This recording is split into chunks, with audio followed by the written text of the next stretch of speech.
Assalamualaikum warahmatullahi wabarakatuh. Perkenalkan, saya Leilani Badrisia dengan NIM 41323166.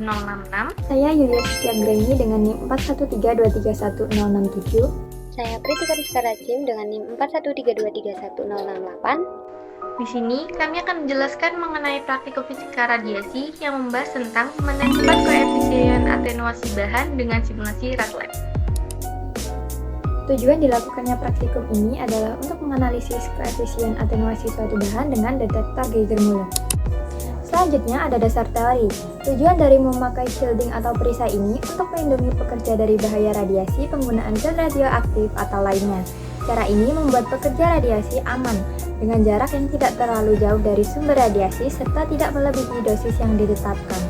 Koefisien atenuasi suatu bahan serap radiasi juga bergantung pada jenis bahan, meliputi nomor atom dan densitas, serta energi sinar gamma.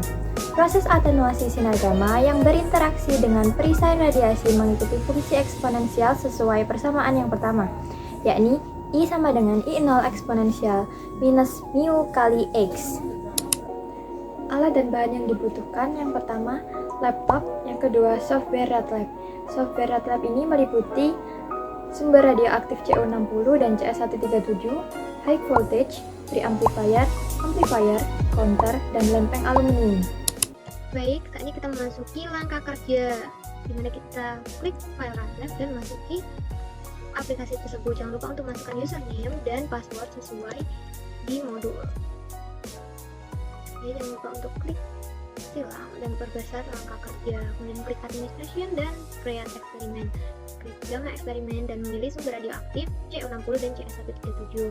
Kemudian memilih detektor Geiger-Müller dan memilih instrumen amplifier, preamplifier, amplifier, aluminium foil, dan counter. Untuk eksperimen name jangan lupa ditulis sesuai eksperimen kita ya. Ada eksperimen penentuan efisiensi detektor Geiger-Müller.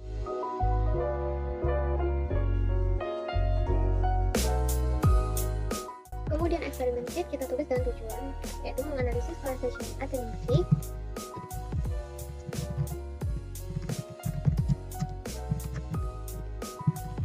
bahan dengan Geiger-Müller. Klik next dan finish. Jangan lupa untuk pilih file dan select eksperimen. Kemudian pilih instrumen dan tata setiap instrumen yang ada sesuai dengan modul.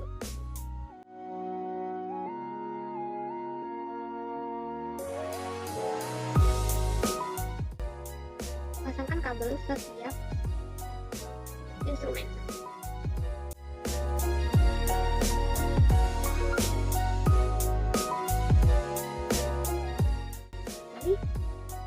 Dan jangan lupa untuk set tegangan 1 volt. Jangan lupa untuk memasukkan sumber radioaktif tanpa shielding terlebih dahulu. Setelah instrumen terdata, mari kita coba untuk menggunakan sumber radioaktif untuk pengambilan data. Pengambilan data ini dilakukan dengan dua sumber radioaktif yaitu Cu60 dan Cs137. Kemudian pengambilan data dilakukan secara 3 kali dengan set jarak antara detektor dan sumber radioaktif sejauh 10 cm dengan ketebalan aluminium foil dari 5 mm hingga 50 mm. Kemudian jangan lupa untuk menghitung intensitas awal dan akhir dan juga plot grafik setiap ketebalan aluminium foil tersebut. Ya, mari kita coba tanpa shielding.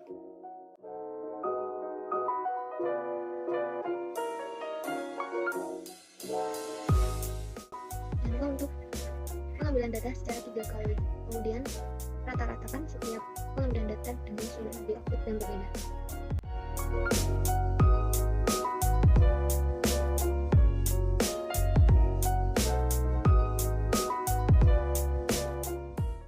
Baik, selanjutnya kita akan mencoba menggunakan sumber radioaktif yang berbeda dan menggunakan shielding. Cs137 dan menggunakan shielding aluminium foil dengan ketebalan 5 mm terlebih dahulu, memindahkan sumber radioaktif sejauh 10 cm terhadap detektor.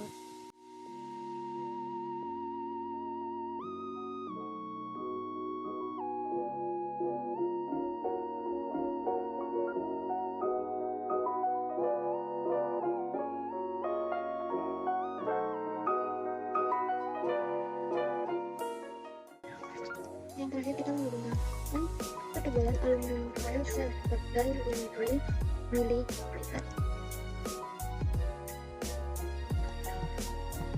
Sebagai perbandingan antara ketebalan 5 mm dengan 50 mm. Ini kita coba.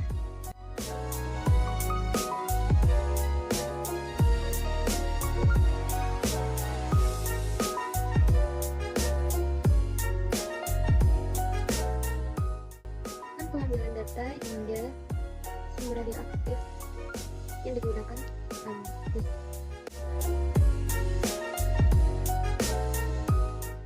setelah selesai, kita hanya akan memasukkan data ke Excel dan membuat plot grafik untuk intensitas awal dan intensitas akhir dan menghasilkan nilai dari HVL, Half Value Layer.